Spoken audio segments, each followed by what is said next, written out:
Conexão CNN.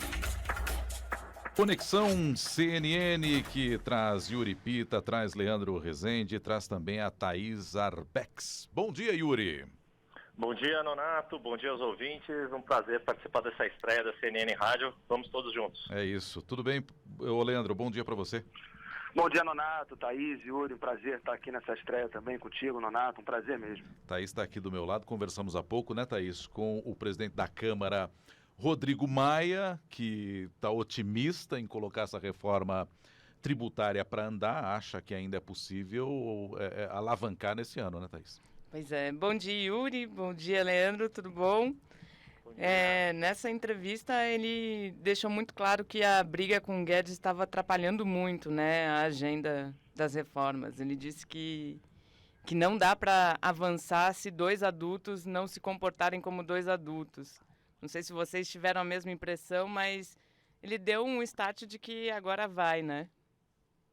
O que você acha, Yuri? Eu fiquei com essa sensação sim também. Vale lembrar que a reforma tributária é importante para Rodrigo Maia, não só do ponto de vista do mérito econômico. Ele tem razão quando ele fala que é o que mais atrapalha o ambiente de negócios, ou um dos fatores que mais atrapalha a chegada de atração de investimentos no país, mas é também tem um aspecto político importante, porque ele sempre apostou na reforma tributária, inclusive para poder ter um papel mais importante de influência na sucessão dele no comando da Câmara, né? Pois é, e teve, assim, do jeito que estava também, né, Yuri, Thaís, não dava para continuar, né, os dois adultos, né, como a Thaís mencionou, trocando farpas ali a todo tempo, via imprensa, enfim, com declarações duras, né, um contra o outro, e isso o país vivendo uma pandemia, uma situação econômica complicada e precisando avançar de alguma maneira, né, precisa de um alinhamento de discurso, também sentir isso do presidente Rodrigo Maia, de que agora vai, né, como a Thaís mencionou, de que agora daqui para frente parece que tem uma estrada aí para ser percorrida, agora os dois do mesmo lado da pista, né? Thaís, em relação à administrativa, o presidente Rodrigo Maia disse não podemos mexer em direito adquirido, que é algo que está sempre na pauta quando se fala de reforma administrativa. E aqueles que defendem uma reforma administrativa dizem, não, garantimos o direito de quem já tem essa possibilidade, mas a partir de agora temos novos direitos para quem entrar. Mas é um tema extremamente sensível e que me parece que nesse momento não será tratado mesmo, né? Nonato, eu vou usar uma referência que é o líder do governo na Câmara, o deputado Ricardo Barros, que ele sempre diz que agora é preciso acordar para depois enviar qualquer proposta. Na administrativa foi assim que aconteceu. O texto ele foi muito debatido internamente no governo. A equipe econômica do ministro Paulo Guedes teve uma série de embates com outros integrantes do governo e depois chegou-se à conclusão de um texto redondo em que um dos pontos principais foi a retirada dos servidores atuais. Na semana passada a gente viu uma ação da Frente Parlamentar da Reforma Administrativa entregando um texto, tanto a Maia quanto a Guedes, que um dos pontos é justamente esse, incluir os servidores atuais. Mas hoje o cenário no Congresso é que a reforma administrativa só avance se um texto não mexer com esses servidores, porque trata justamente de direito adquirido, pode judicializar a questão, como o próprio presidente da Câmara nos disse agora há pouco, Nonato. E aí a gente teria, né, Leandro, a coisa se arrastando em tribunais, porque certamente iria para a judicialização, né? Não, iria para a judicialização, e um ponto que a gente sempre tem que levar em consideração quando está discutindo qualquer tipo de reforma administrativa é o lobby que diversas categorias fazem, ainda mais no funcionalismo público, para tentar ou ter algum tipo ali de outra reforma, né, um outro caminho possível, ou ter ali alguma benesse, de fato, tentar sair ali dessa reforma. Mas eu acho também que um ponto importante que a gente precisa colocar em perspectiva é de que as atividades no Congresso Nacional Nacional estão cada vez mais reduzidas, porque muitos parlamentares, para não ter aí uma estimativa precisa, mas muitos parlamentares estão envolvidos com as eleições municipais. A gente tem eleições daqui a algumas semanas no Brasil todo e vários parlamentares são candidatos ou apadrinham ali candidatos a prefeitos e vereadores nos seus redutos políticos. Então, há, claro, uma tendência, né, de que essas reformas tenham uma discussão um pouco retardada em virtude desse cenário externo, né, Nonato? Pois é. Yuri, eu queria ouvir a tua opinião, a tua avaliação em cima desse tema aí, essa reforma administrativa. Pois é, Nonato.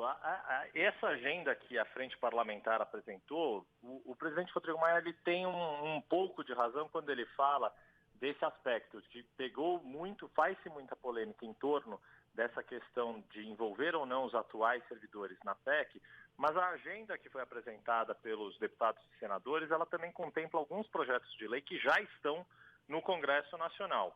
Um deles, eles fazem 4 propostas nesse sentido, um deles precisa ser enviado pelo Executivo, mas a frente pretende apresentar um anteprojeto ao governo, negociar esse texto para enviar, mas outros 3 projetos já estão lá na casa. E esses projetos, alguns deles já estão até há bastante tempo, só que não andaram. Então, a grande questão da reforma administrativa, no fim das contas, ela existe. O texto que foi construído pelo governo na PEC, ele já é um pouco mais consensual, nesse sentido de que ela consegue tramitar justamente por não ser tão ousada a ponto de colocar os atuais servidores, mas há outros projetos que não precisam de um quórum qualificado como a emenda constitucional, podem ser aprovados por maioria e que poderiam ter uma aceleração na sua tramitação, mas ainda estão ali parados em discussões do Congresso. Concordo com o Leandro que o calendário eleitoral dificulta isso e, mais do que isso, o calendário fiscal também. A questão da PEC emergencial, da questão do gatilho da PEC do teto de gastos que o Rodrigo Maia coloca, deve predominar na agenda do Congresso até o fim do ano. O Congresso ainda tem que votar a lei de diretrizes orçamentárias e o orçamento do ano que vem, que vai ser um orçamento muito complicado em função de tudo que a gente viveu na pandemia desse ano. Então, dito tudo isso, concordo que o calendário está muito apertado, é pouco mês para muita agenda de reformas. A gente falou antes também da tributária, apesar desse empenho de Rodrigo Maia, acho muito difícil que ela ande da forma como ele quer, justamente porque ela é um trunfo na sucessão da Câmara e a gente sabe que há os adversários dele que não querem dar esse trunfo a ele nesse período, querem, pelo contrário, colocar essa agenda para o ano que vem, para caso, por exemplo, Arthur Lira consiga viabilizar a candidatura dele e eventualmente seja eleito presidente, poder ele abraçar essa agenda. Você está acompanhando aqui a CNN Rádio, o CNN Manhã, no nosso Conexão CNN, com Yuri Pita, Leandro Rezende e também a Thaís Arbex, que está no estúdio comigo. Nós tivemos de novo a discussão em torno da prisão em segunda instância. Eu lembro que o presidente do Supremo, Luiz Fux, deve enviar ao plenário da Corte o caso do André Macedo, que é esse traficante que foi solto no fim de semana, e isso acabou reavivando a discussão da PEC em segunda instância. O que você apurou, o que você traz para a gente, Thaís? Nonato, acho que o presidente da Câmara nos deu 2 leads, como a gente costuma dizer no jornalismo. Ele indicou que não tem nenhum impeditivo para que a comissão especial que trata do tema na casa seja retomada, que é um pedido que os deputados vão fazer a ele, fizeram formalmente, para que essa comissão volte a funcionar, seja reinstalada. Vamos lembrar que todas as comissões estão paradas por conta da pandemia. E mais do que isso, de que há espaço para votar esse tema no plenário da casa ainda esse ano. Mas a gente volta a esbarrar no tema que a gente estava tratando agora, que é o calendário apertado, ainda mais porque as eleições estão aí, a gente já vê muitos deputados e senadores fora de Brasília, quase todos em suas bases. Então é um desafio tentar colocar esse tema em pauta ainda esse ano. Mas a pressão deve continuar, né, em cima dele. Com certeza. Ô Yuri, eu acho que o otimismo tremendo do presidente da Câmara ele imaginar todas essas votações. Como é que você vê isso?